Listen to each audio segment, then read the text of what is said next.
This channel is sponsored by Truefire, and for the next few days they're running a buy one get one free promotion. So this means that if there was any particular course that you were looking at grabbing on Truefire, you can get one and get another free. I don't really need to explain to you what buy one get one free means, do I? Follow the links in the description, and yeah, Truefire, thanks for sponsoring the channel. Okay, so this is a bit of a different experience for me, and so this is a video that I've got an upcoming sort of thing to do with this, which is a rubber bridge guitar. Now, my buddy Jake Loosemore recorded a loop with it. It's kind of his fault, really, that I ended up asking Orangewood if I could demo this. But the whole point of this guitar is that it's actually like a really different kind of...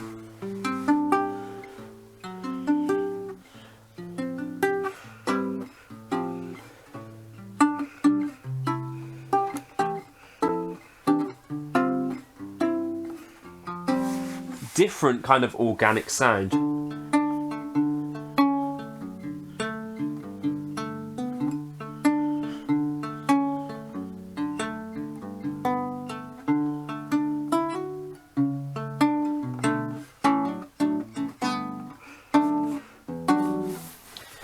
Anyway, more on that in another point, but I kind of started playing over this loop, and I sort of plugged in Helix Native and used some of my normal tones that I'm very happy with most of the time, and I was kind of like, these are just the wrong tones.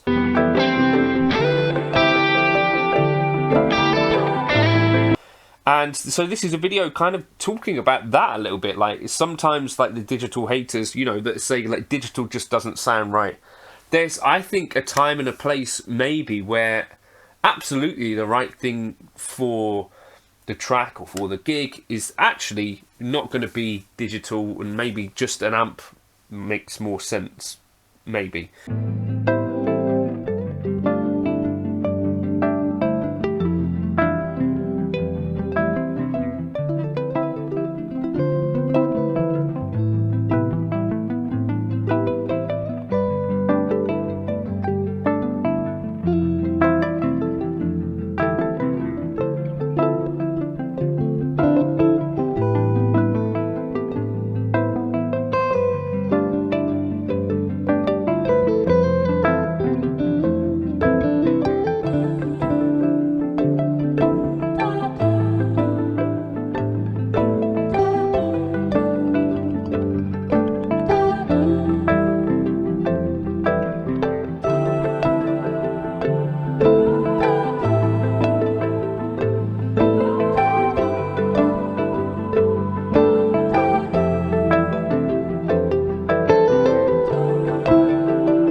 So, in the intro there, what you ended up hearing that I actually felt kind of worked a little better. So the track was made up of like 100 loops of the rubber orange guitar, some vocals, and I think this is part of what made it difficult for the digital thing to kind of sit in that kind of environment, because it was like quite a warm, organic environment. There was a tiny bit of auto-tune on some of the vocals way back, but most of it was like fairly organic, non-pitched, and quite human because I can't sing well.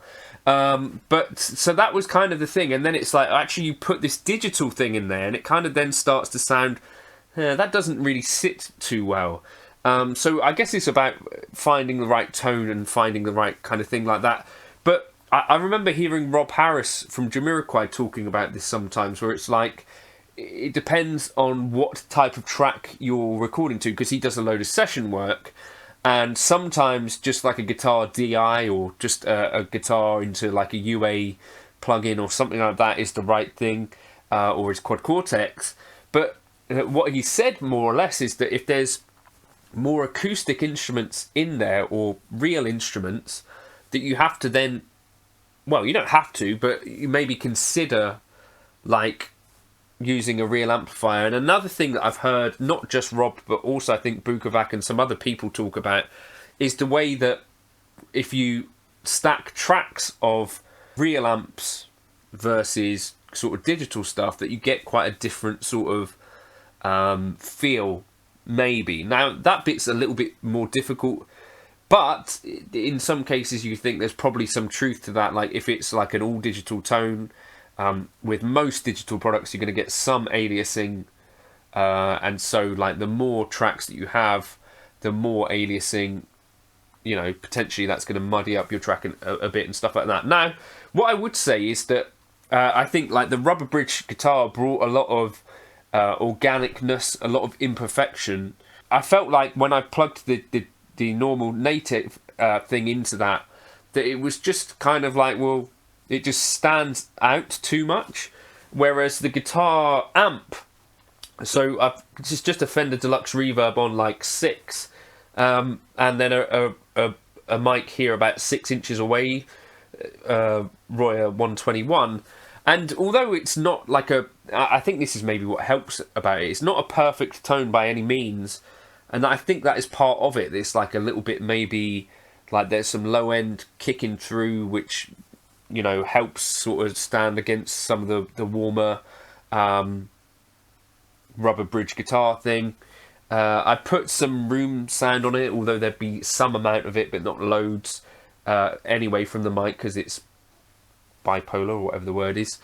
And then I think there's a compressor on it, but very much kept it pretty raw, and I think that kind of helped.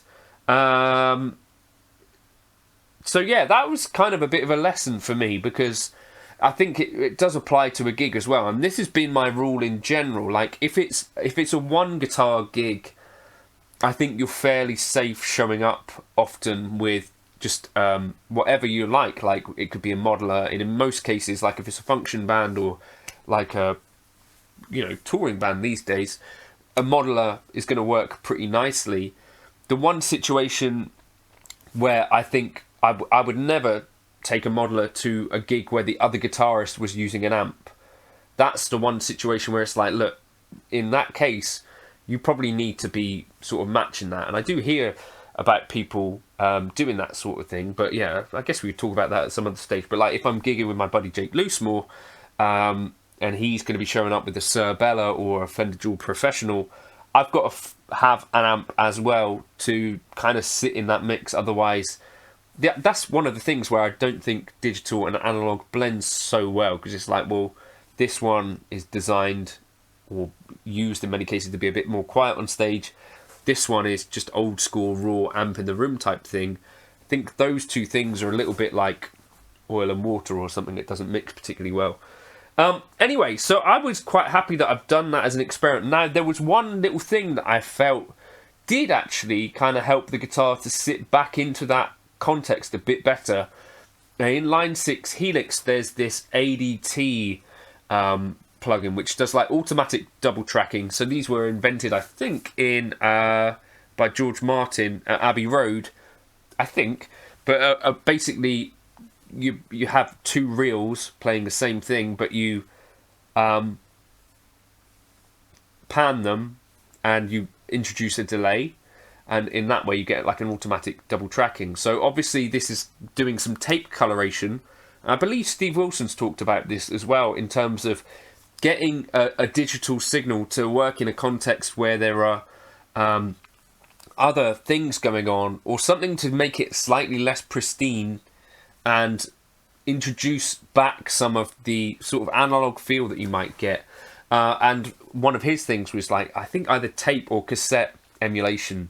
So yeah, in this case, I found actually taking, it was like a Bukovac inspired tone in the first place, but what I did was kind of warmed the signal up a bit by sort of moving more of a high cut down, and also putting it through this sort of tape emulation kind of made it sit in a space where it was like less perfect and kind of worked a bit better. So that's one thing that I would kind of suggest trying in future if you're in this situation where you're thinking like, to me this guitar doesn't really fit the vibe of whatever I'm doing. If you're using digital gear and you're not able to switch to a real amp potentially, then consider, well, I could put this through like a tape emulation. If you're using neural gear that maybe doesn't have a tape emulation, you could put it through a tape delay with the delay time down as low as possible and just use it like an effect like that.